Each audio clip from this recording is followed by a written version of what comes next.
Hello guys, welcome back to my channel earth mom Dehradun. मैं हूं ज्योति और वेलकम है आप सभी का मेरे चैनल में। आज की वीडियो सिर्फ 7 और 8 मिनट की होगी, लेकिन ये वीडियो आप लोग प्लीज़ अपना टाइम निकाल के ज़रूर देखना, क्योंकि ये वीडियो बहुत इन्फॉर्मेटिव वीडियो है। प्लस अभी जो चीज़ें एक व्लॉगर के घर पे हुई है, जो प्रॉब्लम उनकी फैमिली पे आन पड़ी है, उस प्रॉब्लम के बारे में अधिकतर क्या होता है ना कि ये व्लॉगर्स अपनी लाइफ की प्रॉब्लम तो बताते हैं, लेकिन उस प्रॉब्लम के बारे में हम लोगों के साथ पूरा शेयर नहीं करते, जिसकी वजह से जो ऑडियंस है ना वो बहुत ज़्यादा कंफ्यूज हो जाती है कि इस चीज़ का रीज़न क्या है, इस चीज़ के क्या रिस्क फैक्टर हो सकते हैं।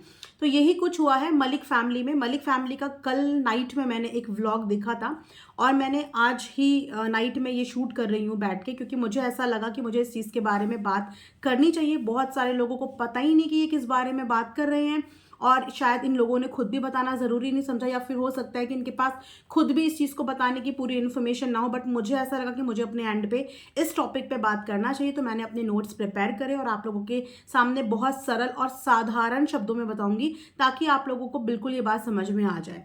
तो आपने अगर कल का व्लॉग मलिक फैमिली का देखा होगा, जहाँ पे कृतिका रो रही थी अपने बच्चे की एक हेल्थ इशू को लेके। हालांकि ये जो बच्चे हैं ना, ये हमारे सामने ही हुए हैं, प्रेगनेंसी भी हमारे सामने ही हुई और ये बच्चों को भी हमने अपने सामने ही देखा। तो तीनों बच्चों के साथ ना एक कनेक्शन है, क्योंकि ये बच्चे हम बढ़ते हुए देख रहे हैं, और जो चीज़ें हम अपनी आंखों से देखते हैं बढ़ते हुए, तो उन बच्चों से कनेक्शन हो जाता है। तो बच्चों की हेल्थ में कुछ अप डाउन चल रहे हैं। फिलहाल हम एक ही बच्चे की हेल्थ को लेके बात करेंगे यहाँ पे, क्योंकि उसी बच्चे की रिपोर्ट शेयर की गई है। हालांकि मेरी नोटिस में ये भी आया है कि जो दूसरा बच्चा है अयान, उसकी भी हेल्थ में मुझे कुछ वीकनेस, कुछ वीक पॉइंट्स लगते हैं, जिसपे हम लोग बात करेंगे। लेकिन फिलहाल मैं आज बात करूंगी जैद के बारे में। कृतिका ने कल एक रिपोर्ट शेयर करी, क्योंकि कुछ दिन पहले कृतिका ने कमेंट सेक्शन में कुछ कमेंट्स भी पढ़े थे, जहां पे कुछ लोग जैद की वॉक को लेके उसको टॉन्ट मार रहे थे, कुछ लोग उसको लंगड़ा बोल रहे थे उसकी वॉक को देखते हुए। जिस चीज़ के ऊपर बकायदा इन्होंने एक वीडियो भी बनाया था और ये भी बोला था कि हमारे बच्चे को ऐसे लंगड़ा बोल बोल के लोग कमेंट्स कर रहे हैं, क्योंकि उसकी जो वॉक है वो थोड़ी सी वॉक जो है बाकी बच्चों से डिफरेंट है। और शायद इसी रीजन की वजह से वो अपने बच्चे के चेकअप के लिए भी गए। चेकअप की कुछ रिपोर्ट्स कृतिका ने शेयर करी, जिस रिपोर्ट पर उन्होंने इंप्रेशन दिखाया, और साथ में अपनी एक पुरानी रिपोर्ट भी शेयर करी जो उन्होंने तब करी थी जब जैद की उम्र 19 मंथ्स की थी। लेकिन उस समय पे ये रिपोर्ट में इंप्रेशन ऐसा कुछ भी नहीं आया था, सब कुछ नॉर्मल था। 12 से जब कृतिका ने अपने बच्चे का टेस्ट कराया है, तो उसकी रिपोर्ट में जो इंप्रेशन आया है वो प्रॉब्लम आई है रिकेट। अब इन्होंने ये प्रॉब्लम तो बता दी, लेकिन इस प्रॉब्लम को आई डोंट थिंक सो कि इन्होंने पूरा एक्सप्लेन करके अपनी ऑडियंस को बताया, क्योंकि बहुत सारे लोगों को शायद इस बारे में जानकारी ही नहीं है कि रिकेट्स क्या चीज़ है। लेकिन जब मैंने वो वीडियो देखा तो मुझे लगा मुझे अपने एंड पे आप लोगों को बताना चाहिए कि रिकेट क्या प्रॉब्लम है, इसके क्या कॉज हैं, इसके क्या सिम्टम हैं, इसका क्या ट्रीटमेंट है, इसका क्या डायग्नोज है और इसके क्या रिस्क फैक्टर हैं। सबसे पहले हम अगर कॉज की बात करें रिकेट की, कि रिकेट के कॉज क्या हैं, ये क्यों होता है, तो रिकेट एक साधारण भाषा में मैं अगर बोलूं है, ये छोटे बच्चों में ज़्यादा पाई जाती है। तो जो प्रॉब्लम होती है वो ये होती है कि उनकी जो पैर की शेप होती है वो कुछ इस तरीके की हो जाती है, क्योंकि जो उनकी बोन्स होती हैं वो सॉफ्ट हो जाती हैं, और इस तरीके की बोन्स का टूटने का भी बहुत खतरा होता है। छोटी मोटी चोट पे भी ऐसी बोन्स टूटती हैं, क्योंकि यहाँ पे होती है विटामिन डी की डेफिशिएंसी, कैल्शियम की कमी, जिसकी वजह से बच्चों का जो बोन एरिया होता है वो डेवलप नहीं हो पाता, मसल्स एरिया डेवलप नहीं हो पाता, और उसकी वजह से उनकी जो शेप है वो इस तरीके से होने लगती हैं। जैद की वॉकिंग में भी लोगों ने यही डिफरेंस नोटिस किया था, लेकिन गंदे तरीके से नोटिस किया और लंगड़ा कर करके बच्चे को बुलाने लगे, जो कि एक बहुत गलत वर्ड और लैंग्वेज है, क्योंकि ये प्रॉब्लम किसी के साथ भी हो सकती है। ये प्रॉब्लम जेनेटिक भी होती है, और ये प्रॉब्लम विटामिन डी की, कैल्शियम की डेफिशिएंसी की वजह से भी होती है। अब अगर हम बात करें इसके सिम्टम्स की, तो इसके कुछ एक दो ही सिम्टम होते हैं। या तो बच्चे की जॉइंट्स में, उसके बोन्स में पेन होता है, या फिर जो होती है वो टेंडरनेस होती है जो विजिबल होती है। एज के साथ साथ वो चीज़ विजिबल होने लगती है और हमें डिफरेंस दिखने लगता है कि पैरों में कुछ डिफरेंस हो रहा है बच्चे के, तो वहाँ से ये चीज़ें हम नोटिस कर सकते हैं। अब बात करें कि इसमें हमें कौन से टेस्ट करवाने पड़ते हैं, क्या क्या टेस्ट रिक्वायर्ड होते हैं इसमें, जहाँ से हमें एग्जैक्टली पता चलता है कि बच्चे को रिकेट की प्रॉब्लम है या नहीं है। तो सबसे पहले इसमें जो होता है कॉमन टेस्ट, वो ब्लड टेस्ट होता है। उसके बाद इसमें जो एक कॉमन टेस्ट होता है वो होता है एक्सरे। उसके बाद इसमें एक और मेजर टेस्ट होता है वो होता है बायोप्सी। जी हाँ, बायोप्सी के लिए भी भेजा जाता है ताकि और चीज़ें भी निकल के सामने आए कि रिकेट के साथ साथ और कोई ऐसे सेल्स तो नहीं है जो डेवलप नहीं हो पा रहे हैं या जिन सेल्स की वजह से आगे चल के प्रॉब्लम्स क्रिएट हो सकती हैं। उसी के साथ साथ इसमें एक और टेस्ट होता है आर्टेरियल ब्लड गैस टेस्ट। जी हाँ, तो ये तकरीबन 4 टेस्ट हैं जो हेल्प करते हैं इस चीज़ को सामने लाने में कि क्या बच्चे में रिकेट की प्रॉब्लम हो रही है या नहीं। अब अगर हम इसके ट्रीटमेंट की बात करें ना, तो इसका सिर्फ 2-3 ही ट्रीटमेंट है, सनलाइट, विटामिन डी और कैल्शियम। देखिए, जो कैल्शियम होता है ना वो एब्जॉर्ब करता है विटामिन डी को, लेकिन अगर विटामिन डी की डेफिशिएंसी बॉडी में हो जाती है तो कैल्शियम क्या चीज़ एब्जॉर्ब करेगा? उसके पास एब्जॉर्ब करने के लिए कुछ नहीं होता। इसीलिए बॉडी में विटामिन डी की डेफिशिएंसी की वजह से कैल्शियम भी बॉडी में लो होता रहता है और इसका सीधा सीधा इम्पैक्ट पड़ता है हमारे बोन एरिया में, हमारी मसल्स में। और ये सिर्फ 2 चीज़ों से हमें मिलता है, एक तो फूड, एक है सनलाइट। फूड में आपको पता ही है कि कैल्शियम कौन कौन से डाइटरी फूड से हमें मिलता है।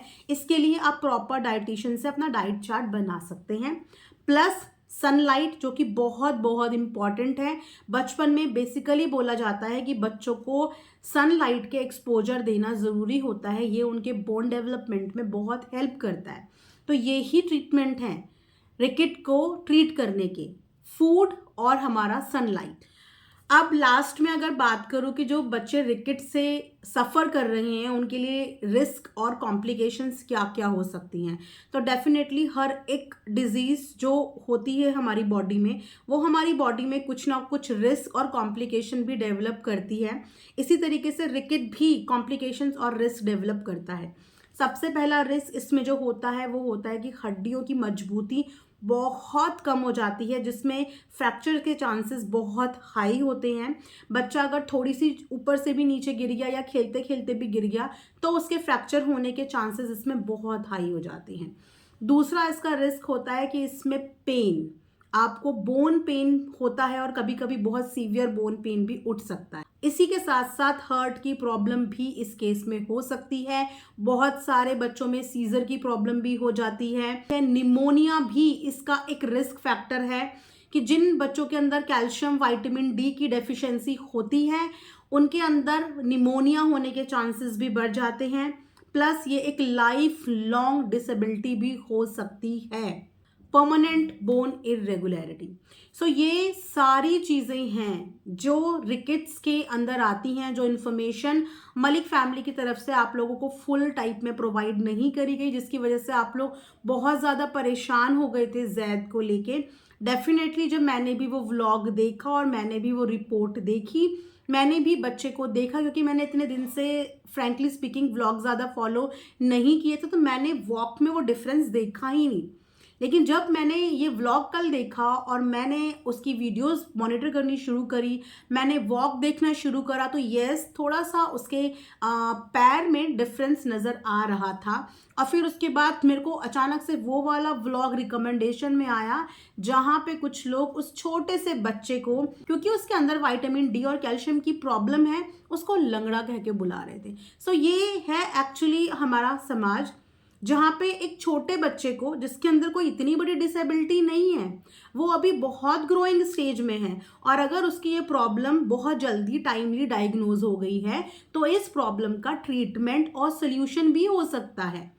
बहुत सारे लोगों में क्या होता है कि जो डायग्नोज है वो बहुत लेट होता है और इस वजह से रिकवरी थोड़ी सी इम्पॉसिबल हो जाती है, लेकिन वो अभी बहुत छोटा है, ग्रोइंग स्टेज में है और उसका ये डायग्नोज बहुत जल्दी हो गया है। अगर फैमिली वाले प्रॉपर इस बात का ध्यान रखेंगे, उसकी डाइट का ध्यान रखेंगे, तो वो इस प्रॉब्लम से ओवरकम भी कर सकता है या ये प्रॉब्लम को यहीं पे रुक भी सकती है। ठीक है, तो बच्चे को नाक नुक्श निकालने की बजाय, उसके ऊपर टीका टिप्पणी करने की बजाय कि ये ऐसा है ये वैसा है, आई थिंक हमें प्रे करना चाहिए कि अगर उसके अंदर ये प्रॉब्लम डायग्नोज हुई है तो ये प्रॉब्लम उसकी सॉल्व हो जाए। और यस, यहाँ पे पेरेंट्स का बहुत मेजर रोल है। आई नो कि ये जितने भी सोशल मीडिया इन्फ्लुएंसर्स होते हैं इनके पास वक्त की इतनी कमी होती है कि हमेशा से इनकी प्रायोरिटी इनका काम होता है इनका डेली व्लॉग होते हैं, इनके शूट होते हैं, और कहीं ना कहीं इन्हीं चीज़ों की वजह से थोड़ी सी बच्चों की पेरेंटिंग में या बच्चों की ध्यान रखने में केयरलेसनेस हो जाती है। आई अग्री कि इन्होंने अपने बच्चों की केयर के लिए काफ़ी स्टाफ रखा हुआ है, लेकिन जो एक केयर, एक मॉनिटरिंग एक मदर कर सकती है, शायद वो दुनिया में कोई भी नहीं कर सकता। और फिर भी टाइम पे चीज़ें डायग्नोज हो गई, लेकिन उस बच्चे को बहुत ज़्यादा केयर, अटेंशन और उसके डाइट पे प्रॉपर ध्यान देने की ज़रूरत है। आप इस चीज़ को बिल्कुल भी लाइटली नहीं ले सकते हो। इनफैक्ट इस चीज़ पे आपको बहुत अटेंशन के साथ काम करना पड़ेगा। इसी के साथ मैं ये वीडियो एंड करती हूँ। मुझे बस ये छोटा सा इन्फॉर्मेशन अबाउट रिकेट्स शेयर करना था। मेरे पास एक मौका था जहाँ पे मैं उन लोगों को इस चीज़ के बारे में अवेयर कर पाऊँ, क्योंकि आई नो कि बच्चे हर किसी के घर में होते हैं और पेरेंट्स इन चीज़ों को समटाइम्स इग्नोर कर देते हैं। जब लोग उन्हें ये नोटिस कराने की कोशिश भी करते हैं तो वो इन चीज़ों को इग्नोर कर देते हैं। बट ये ना तो कोई शर्माने वाली बात है, ना ही ये इग्नोर करने वाली बात है। अगर आपको अपनी बच्ची की बॉडी में कोई भी चेंजेस नजर आ रहे हैं या सामने वाला बंदा आपको वो चेंजेस दिखाने की कोशिश कर रहा है, वो डिफरेंस दिखाने की कोशिश कर रहा है, तो आपको उसमें इंसल्ट फील नहीं करना चाहिए, या ऑफेंड नहीं होना चाहिए। आपको उसकी बात को एक बार गौर जरूर करना चाहिए कि सामने वाले ने अगर ये चीज़ बोली तो उसको ऐसा क्या चीज़ दिखी, और इसी वजह से एक प्रॉब्लम डायग्नोज हो जाती है और उसका ट्रीटमेंट हो जाता है। ठीक है, तो ये एक छोटी सी इन्फॉर्मेटिव वीडियो थी। आई होप कि आप लोगों को पसंद आई होगी। चैनल को सब्सक्राइब जरूर करना। Thanks for watching earth mom Dehradun.